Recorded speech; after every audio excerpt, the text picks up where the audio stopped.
इय्याका नअबुदु व इय्याका नस्तईन, हम तेरी ही इबादत करते हैं और तुझी से मदद मांगते हैं।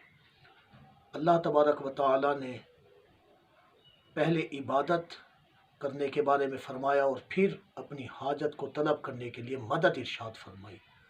इमाम नसफ़ी ने भी इसी बात की तरफ इशारा किया और कहा कि इबादत का ज़िक्र पहले है, यानी उसके बाद तुम अपनी हाजत को अल्लाह ताला के दरबार में से तलब करो, तो तुम्हारी इबादत तुम्हारी हाजत के पूरा करने का वसीला बन जाएगी।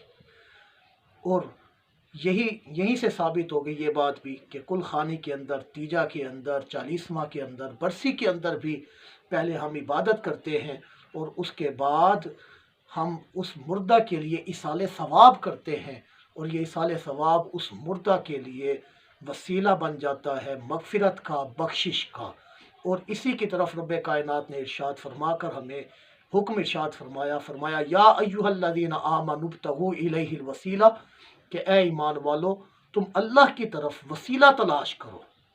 तो इंसान को चाहिए कि वो अल्लाह ताला के दरबार से वसीला दे देकर अपनी हाजतों को पूरा फरमाए।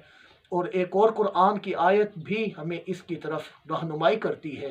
फरमाया लौ अन्नहुम इज़ ज़लमू अनफुसहुम जाऊका फस्तगफिरुल्लाह वस्तगफर लहुमुर रसूल लवजदुल्लाह तव्वाबर रहीमा, कि अगर वो अपनी जानों पर जुल्म कर बैठे तो जाऊका, ए महबूब तेरे पास आ जाए, तेरे कदमों से लपक जाए। मुजरिम बुलाए आए हैं, जाऊका है गवाह, फिर रद्द हो कब ये शान करीमों के दर की है। अब तो तेरे दर पर आ गए, आपकी कुर्बत में आकर फिर वस्तगफिरुल्लाह, वो अल्लाह से मगफिरत तलब करें और रसूल भी उनके लिए मदद चाहें, इस्तिगफार तलब करें, लवाजदुल्लाह तव्वाबर रहीमा, तो वो ज़रूर अल्लाह ताला को खूब तौबा कबूल करने वाला, रहम करने वाला पाएंगे।